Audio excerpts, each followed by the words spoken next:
There are no less than 30 different weapons in Stalker 2, and that doesn't even include DLC weapons, unique variations, pre-order weapons, quest rewards, and other sources, with all of these more than doubling this list. And considering that you can only wield 3 at once, with very little wiggle room due to your limited inventory space, it can be hard to determine which 3 you should hang on to and spend your hard-earned coupons modding. Therefore, I've done a load of testing and put together a definitive list for you of the best weapons in the game in each of the 9 different ammo category types. The reason I've done it this way is because ideally you never want to be using 2 weapons from the same ammo category, because bullets are limited enough as it is, so you want a variety, and this will help you choose your top 3 different weapons. Before we jump into the list and start by taking a look at the 5.45mm assault rifle options, please quickly note 3 very important things. Firstly, most weapons in the game have a different name to what you will probably know them as in reality. For example, the MP5 is in the game, but it's called the Viper 5. The MAC-10 is here, and that's the M10 Gordon. And you've even got one of my personal favourites from old school Call of Duty, the PP19 Bison. However, in Stalker 2, this is known as the Zuba 19. Please note, I will always use the in-game name to save confusion. Secondly, quite a few of these 30 weapons you will not even see, let alone have the chance to use until the late game. I'm talking 20 to 30 hours in, depending on how much of the side content you want to do. So this list will be a part 1, and I'm going to focus on the weapons that you can realistically get your hands on within the first 10 to 15 hours, and part 2 will come out in just a couple of days, containing all of the late game weapons as well, to give everyone a chance to catch up, because I didn't want to A, ruin the game for you, and B, scare you off from upgrading your favourite early game weapons in favour of saving your coupons for their more powerful late game counterparts. And finally, almost every weapon in the game also has a unique counterpart, such as the Lynx, the Deadeye, and the Char's mate. I will not be talking about these weapons in this list, but it is very safe for you to assume that if I say Weapon A is better than Weapon B, then the unique version of Weapon A is going to be even better still, and you should definitely use this if you encounter it. Now that you know all that, let's jump into the list. As we move into our first category, 3 of the 5.45 caliber bullet weapons you can realistically get your hands on early game. This is both variations of the AKM and also the 4A221. Both AKMs you will get significantly sooner than the 4A, but the 4A isn't too out the way, and you will start to see this quite a lot in the second area. So using both of the AKMs as an example at first, I will be using all of the unupgraded versions as a comparison, because most of the mods within categories are practically identical. So if they're better in their base form, then they're also going to be better when they are modded, and therefore the 74S is far superior to the 74U. The 74U beats it out in its rate of fire by 0.02, but the 74S has significantly increased damage and range and accuracy. It is just a better gun all round. So if you're very early game and you've just got the 2 AKMs, stick with the S. Now, however, when you do manage to get your hands on a 4A221, though it does have less damage than both AKMs, the double amount of penetration more than makes up for this, making it lethal against more armored targets. It's also the fastest firing of all 3 weapons, making it lethal in bursts. It has the same range as the 74S and even more accuracy, making it great at medium to long range. So if you do want slightly more raw damage for completely unarmored targets, the 74S maybe slightly overperforms it, but I would say when you can get your hands on one, if you want to use a 5.45 caliber bullet weapon, that the 4A221 is the one for you. Next up, we're going to take a look at the two early game 5.56 caliber bullets. This is the AR-416 and the GP37. And there is a very clear winner here. The GP37 is just better in all categories.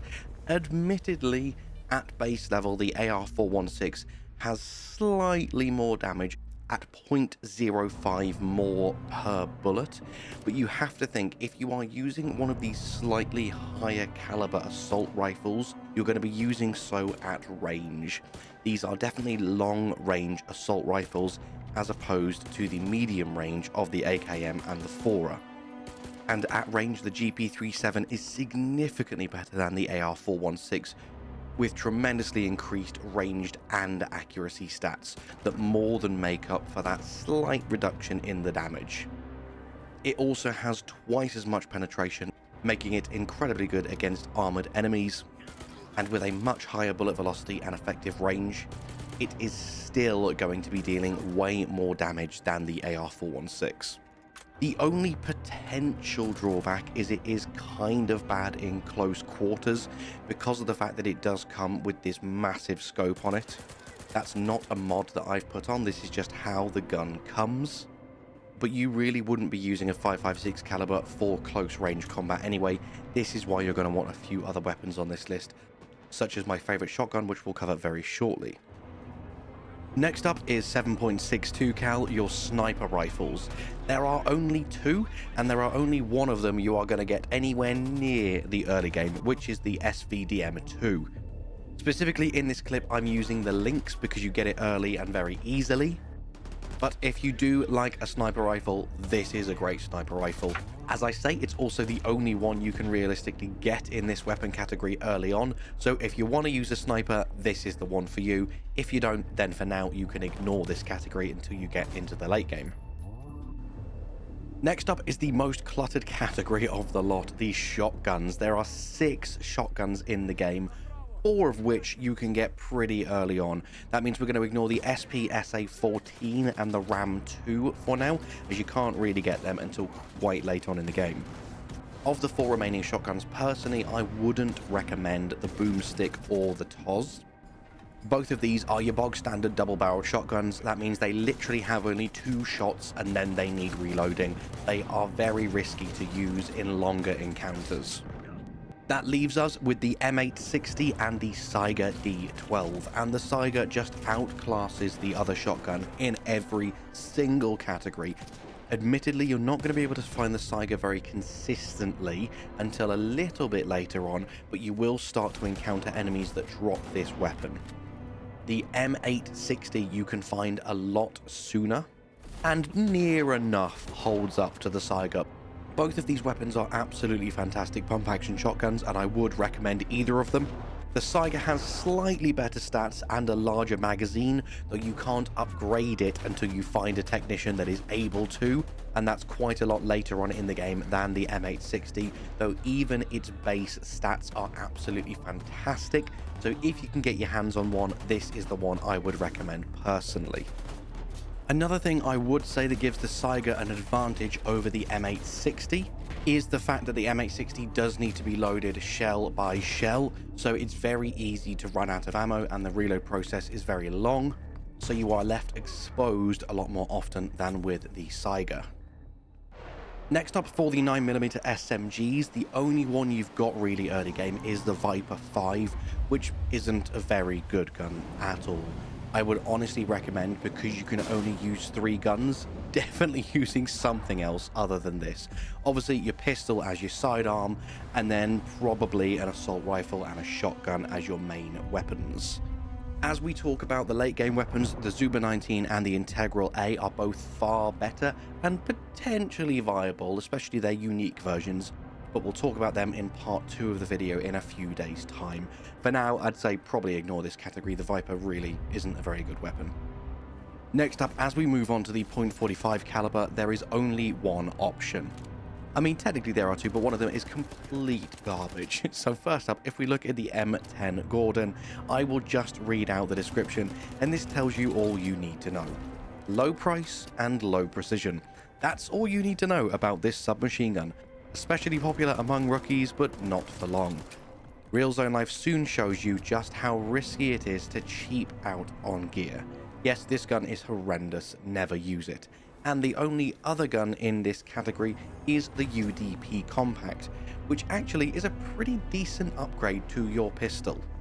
It outperforms Skiff's starting pistol in every single aspect apart from damage, and it can be enhanced pretty dramatically to be very accurate and effective from a decent range. And with nearly twice the magazine capacity, this is a pretty good upgrade to your pistol.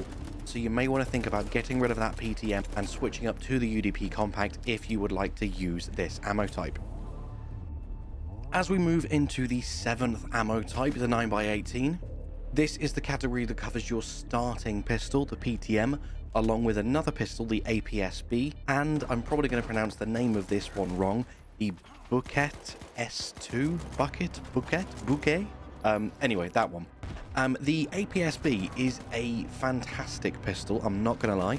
When you compare it to the UDP Compact, it has nearly triple the penetration and double the range, meaning it is a pretty good option against heavily armored targets. However, if you're using your pistol against heavily armored targets, something else has probably gone wrong. And in regards to the other stats, the UDP is far more accurate and does more raw damage.